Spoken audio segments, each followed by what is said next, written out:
Greetings and salutations, heathens. This is Laz. And this is the Fright Club, your one-stop shop for all things horror. And once again, I am going to be talking about an independent movie that I watched on the Tubi. So I watched it for free. You can watch it too. The movie is called Video Tales of Terror, and it was enjoyable. Um, I will also say though, before I start that, if you're new here, welcome. If you're a returning viewer, welcome back. And either way, if you like what you see, hit like. And of course, if you haven't subscribed yet and you want to subscribe and never miss a new episode, subscribe. And if you're feeling chatty and you talk to me about maybe this horror movie that we're about to talk about, or any horror movies, or I don't know, your grandma's Christmas goose recipe, whatever you want to talk about, pop it down below. I love the chat. So yeah, the movie's called Video Shop Tales of Terror. It is your host for the evening is a hostess is a lady named Miss Danny Tease, and you'll see her quite a bit in this movie. Not as Miss Danny Tease, but as other characters. She's in like I think three or four of the stories. Um, your wraparound is basically a young woman is working a shift at the video store because she has a late fee, and instead of paying it off, she just decides I'll work it off. Which I wish that was a thing back in the day, because I would not because I would ever return things late, because I never did. That I remember. I would just do it just to have it be able to work at a video store. Sounds like fun. Um, and with her, you see a bunch of different customers coming in and out, and you meet her boss, like her supervisor guy called the caretaker. It's an old man who's there, and he takes care of the customers in more ways than one. Now the stories that I'm about to dish out for you, this isn't necessarily the way that they were featured in the movie. This is just ways. These are ones I just wrote down and whatever, and took notes on. So I don't know if it's correct for that. I apologize, but I know the first segment was called Egghead or Doctor Egghead, and basically this bald guy who's a disgraced uh, um, plastic surgeon, because someone was spreading rumors that he was getting inappropriate with female clients. So he winds up at a plastic surgeon, the office of a plastic surgeon that he came up the ranks with, and he's the only guy who can help him give him a new face so that he can escape the accusations. Unfortunately for Egghead, which is not his real name, I can't remember what his real name is. That's not important. The guy he turns to is a bit of a dick, and he basically turns Egghead into a slasher villain. Because once Egghead wakes up, sees what was under his face, he goes on a bit of a killing spree. It's a fun segment. I really did enjoy it. Um, so this segment I give like a B minus. This solid segment, works all around. Um, your second segment, and probably not at least the second segment that I remember is a segment called "Mary Whitehouse is a See You Next Tuesday." For those of you who don't recognize the name, Mary Whitehouse was a very, very strong conservative voice in Britain during the video Nazis trial, situation anyway, and she was very against horror. So you got these two guys uh, sitting in like I don't know if they're supposed to be in a room or like in a shack, but they're somewhere and they're watching horror tapes. And it's two guys and one guy's girlfriend, Biscuit.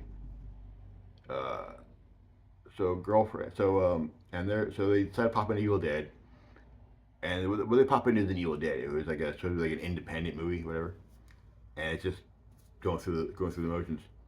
But as the guy, Professor Nobi character, starts doing the whole thing in Latin, or whatever, and he's going through the whole Necronomicon thing, and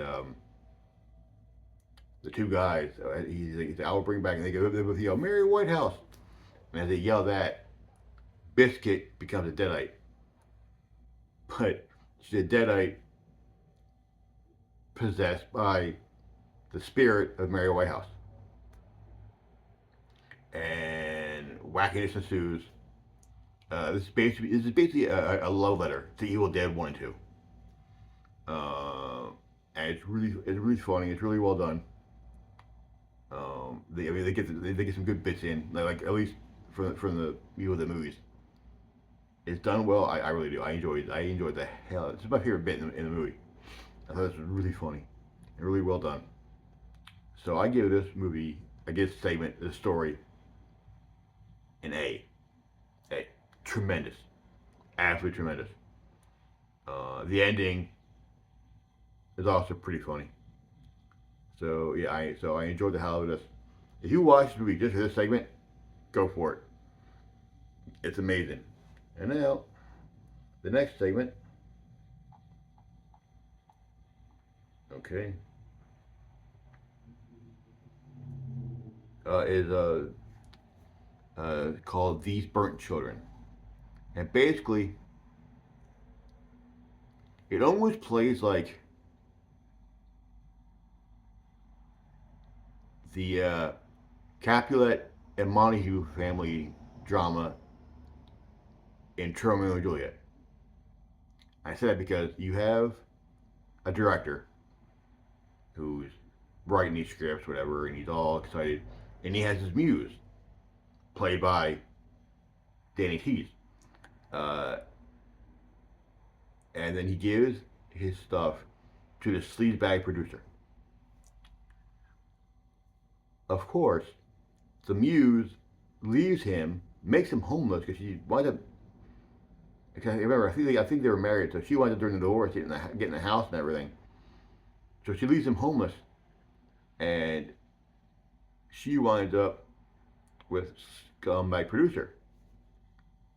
So our main guy is he's lonely, he's pathetic, he's an alcoholic, and he's in a bar, and apparently this bar has like a medium.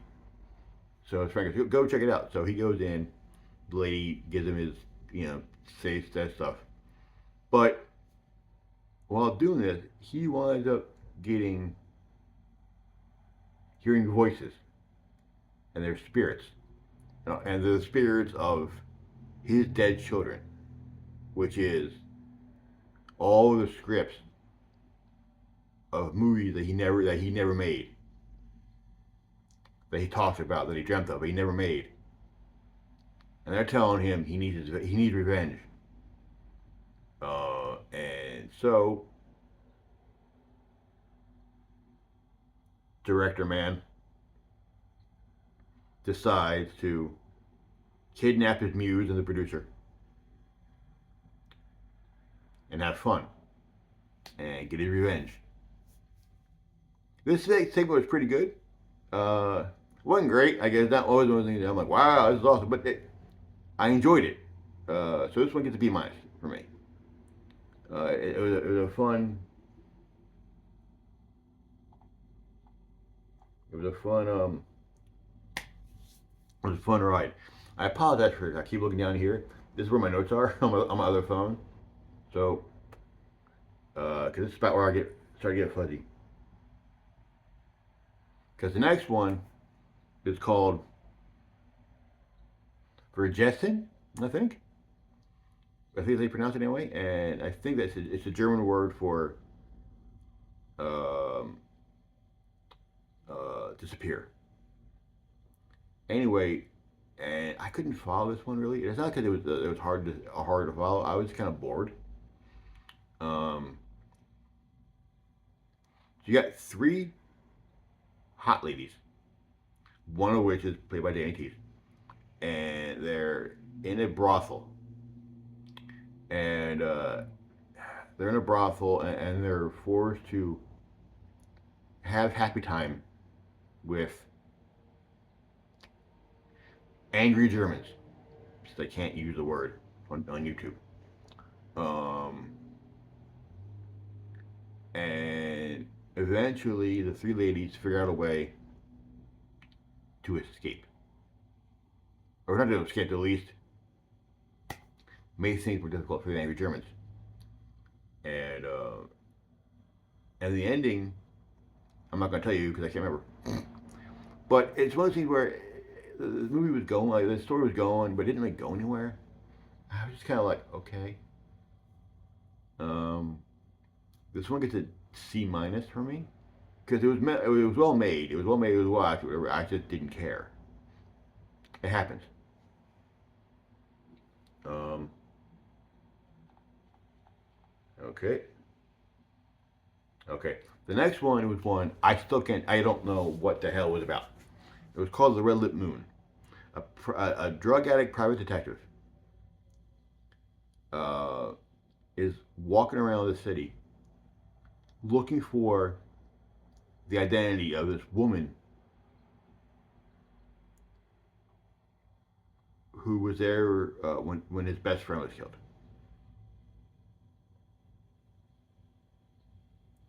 This one, like this one, I'm keeping vague because it went a little long, and I kind of fell asleep. I won't lie to you. I just I didn't quite see again. I didn't care for it, but it doesn't mean other people can't. You know, and if you've seen this and you enjoyed it, awesome. Shoot me a message down below and tell me what you liked about it because I would love to know. Maybe it might be something I just missed because I love film noir. You know, I love detective stories. This one just it wasn't for me. This one I give like a D because it was just kind of eh. And the last story, which I don't think is what it ends with, but I can't remember how. Again, I can't remember exactly how the stories went. This one was called hold on, Fleur de Mal, and basically there's a lady trapped in a convent in the 18th century or whatever, claiming to be a time traveler, and she's trying to escape. And you see nuns going through like the time traveler's notes, and it's all stuff that are basically in the video store, like video, like names of movies and other stuff like that. It was everything that you've seen in the video store, which was kind of cool, I guess, but it doesn't really go anywhere. Uh, like it starts, you have a bunch of people talking, and then it ends. Like there's no. Again, I didn't quite care for this one either. So I apologize to those who made it if you happen to watch this. Um, but it just wasn't my cup of tea. Um, this one gets another D. It just I can't say it wasn't well made. I mean, it was. It wasn't my again. Wasn't my flavor. Uh, so those are all the stories. And within the wraparounds, I'm gonna warn you of this. It has crude humor, which I'm okay with. I'm a fan. But there's at least two sequences of random bodily fluids. One urine, another one involving man and I don't know. Like, it felt like it was done to shock, and that doesn't really like intrigued me, shocked me, whatever. I was just kind of like, eh. But the whole wraparound story is pretty good. Um, like you get I don't know if she's a teenager or a 20-year-old. I don't know what she's supposed to be. But she's rude and a little obnoxious and not treating the job seriously. Um, so that's a little annoying, I guess. But when you get to the ending, the twist at the end is as obvious as a brick to the face.